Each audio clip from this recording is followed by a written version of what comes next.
Oh, dearie. Is it bad? Should I call 911? Who possibly looked at this and thought, sure, let's give money towards that. It'd make a great series. And what kind of ditch did they end up in? The Problem Solvers is a Cartoon Network series that came out in 2011. It was a show about a group of detectives, Alpha, Roba, and Horace, solving problems in their hometown of Farborough. I would double check how to pronounce it, but that would require watching the show again. The series ran for one season, with the second being fully produced and dumped on Netflix 2 years after its cancellation. When it came out and when reminiscing, we saw the show as an unfunny, uninteresting, headache-inducing piece of drivel that had no business being created. And up until this video, I had never actually seen the series. I feel like most people into this sort of stuff went through phases of enjoying cartoons as kids, then growing up and transitioning into their phase of, cartoons are for kids, man, you shouldn't understand. I've got more important stuff to watch, like 13 Reasons Why and High School Musical. What are kids into? Then after that, go right back into liking cartoons again. Yeah, so this show came out while I was in that phase. It's what I enjoy about doing these videos. It's a good way to look back at the stuff I missed out on for a few years. So I want to go back to the Problem Solvers, to see if it's as bad as everyone made it out to be, or... No, yeah, that's about it. Just why was this show so hated? Well, I feel like it's fairly obvious, but for the sake of pacing, let's start from the beginning. The Problem Solvers was created by Ben Jones, who has designed the characters for the show as far back as primary school. In 2000, he collaborated with a few others to form Paper Rad, an art collective known for comics, video art, designs, and a bunch of other stuff. Ben's work had a very distinct style, what was known as Dogma 99. The rules involved in this style included no tablet, no scanning, pure RGB colors only, fake tweening, and as many alpha tricks as possible. They took heavy influence from pop and punk art, and adapted that to their style of bright fluorescent color schemes, trying to make an almost lo-fi look. I live and breathe and love this stuff, but you have to be very careful because it's very potent. He was also a big fan of MIDI audio. You know, weird pixelated and compressed recordings and sound effects. The more I talk about this, the more the gears sort of turn in your head as to how we wound up with this. But anyway, in 2001, Ben started releasing Flash animations online, some of which featured characters that would end up in the Problem Solvers. And in 2006, Paper Rad released a DVD called Trash Talking, with one of the segments revolving around Alpha, Horace, and Roba, albeit with a slightly different look. Like, for some reason, this guy is bald. I'm calling him this guy because I genuinely forgot what his name was. After befriending an executive producer at Adult Swim, Ben was given the chance to make a pilot for them, with the result being Neon Gnome. Gnome spelled with a K though, like it's like coolerized. When I was a kid, I found a small fur creature in a sewer thing. It grew up with me and my twin brother, Roba. His name's Alfred.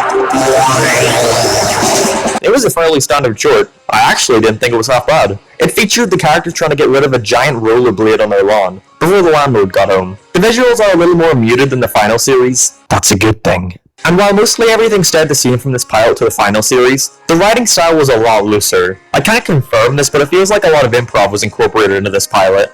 And like, while it's not good improv per se, I always feel like it has a certain charm to it, you know? Is Thaz back from her vacation yet?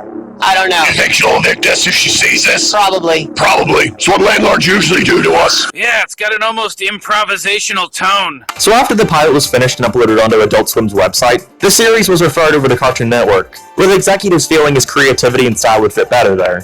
Which I guess is code word for, there is not enough swearing and cool blood in this show for adults. So now it was a kid's show. Damn, you'd think with all that development and time spent on this, he'd have a pretty good concept on his hands. It lasted 18 episodes.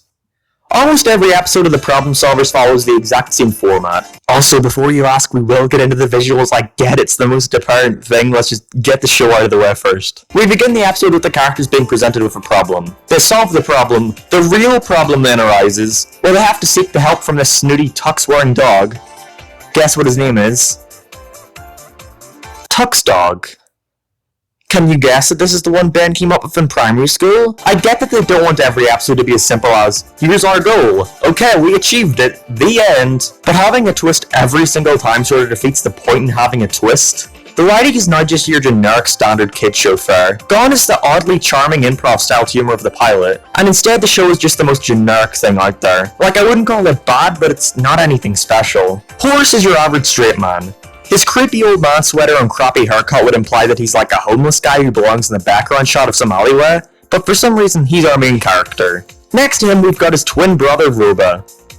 Yeah, I don't think you really get how twins work. Like they need and he like looks similar, and oh yeah, one of them can't be some dumb frickin' robot. Roba is supposed to be like the nerdy one, I guess. He's sort of prudish, and I'm trying real hard to remember what his personality was. I swear I watched this entire show like 20 minutes ago. And finally Alpha, this Domo-looking guy. He's the most interesting of the three. I mean, he better be. One of Ben's only conditions for this show was that Alpha had to be in it. So what did we just need to see about him? He's like the slob of the group. He's dumb and eats a lot, but ends up saving the day in the end. Isn't that funny? It's like, it's because it's not what you'd expect. Except it happens every episode, so it's exactly what you'd expect. Let me just go back to talking about the history. That was way more interesting than the actual show. Anyway, there's only really one consistently used side character, and again, that's Tuck's dog. I don't really know who he is. He's not the mayor. He's also not like the manager of the problem solvers. Or at least he might not be. I don't remember them ever saying that. But really, he's just there for exposition. So whenever there's something going on in the plot and the writers just want the episode to end along with their lives, they just have them all go up to Tuck's dog for help. I actually like his voice a lot. It's done by John DiMaggio, who also voices literally every single secondary character. Greetings, problem solvers. I'd offer you some sorbet, but I'm afraid it'd be wasted on you. I'm so glad I found you, problem solvers! He even narrates the intro. This is the story of three such heroes. Alfei, Ruba, Horace, the problem solvers. What time is it? Time for you to shut up! So yeah, the show itself, it's not bad. It's not good, but it's not bad. Wait, not bad? People have been ranting and raving about this show for years, and all you have to say about it is it's not bad? Well, yeah, I mean, it's just sort of a harmless kid show. Although I don't blame people for not being able to see that behind these god-awful visuals. The sky would start so bright, the colors feel so right. I've never felt like this, I keep on riding. The sky would start so bright, colors feel so bright. You know the part of every single YouTube review where the guy says, "This thing was so bad it was painful to watch." Yeah, okay, that, but like literally. The visuals for each episode were actually produced within a few weeks, compared to the usual months or even years of most other shows. This is because every aspect except for writing was produced within Flash, which made the process a lot faster. That's supposed to be like impressive, but I feel like this only works if the end product looks good. So everything I do, every single thing, is all just a creation of one computer program called Flash. I kind of use it as my sketchbook, and I was creating these ladder shapes in the program as much as I do the videos or paintings, all start in this very program. Alright, let's address the elephant in the room. Come on, man. I'm not hurting anybody. No, not you. Every background in this show uses, like, all the colors. And they really love bright neon blues, reds, and yellows. But they still gotta have some sort of contrast, so it means making the main characters more muted browns, reds, and blues, but as a result the backgrounds become way more interesting to look at. When a character isn't talking, they stand completely still with no expression, but the backgrounds are filled with flashing colors and moving pixel art, so I don't even register what the characters are saying half the time as my attention is slowly veered towards the random background elements. And it's a shame because at times where I think there are nice moments of character interaction, I immediately forget about it to focus on whatever is happening behind them. A girl can be better than a drum set. What? You sick man.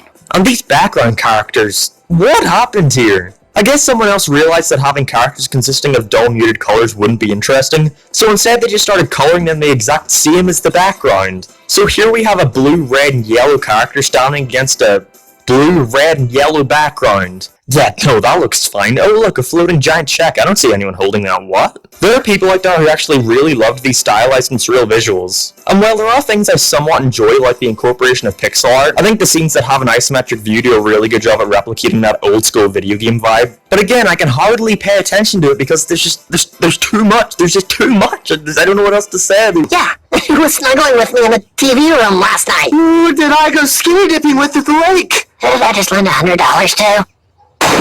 I hate that I have to complain about this so much since it's clear Ben put a ton of work into making this world as stylized and varied as possible, but it just doesn't look good. I'm so genuinely shocked no executive stepped in and was like, yeah, we actually don't want to give our young audience seizures or impair their vision. Despite the show flopping in pretty much every aspect, Cartoon Network for some reason greenlit a second season. That's something I see these networks do a lot. Present a new show and hype it up, Then around when it starts to renew it for a second season to make it look like you're super confident in it doing well. It's safe to say Cartoon Network have been called out in their bluff a good few times now. So yeah, Problem Solvers was renewed for a second season, but they decided not to air it. Then I guess when the show was licensed out to Netflix, they decided to dump out the unaired episodes there. So did Season 2 fix any issues?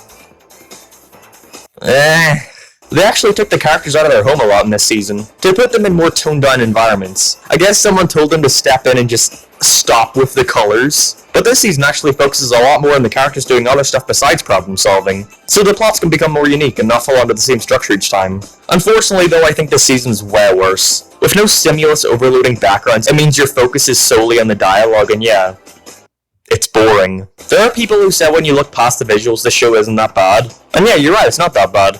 But I'd rather a train wreck than something that puts me to sleep. So why was the Problem Solver so hated?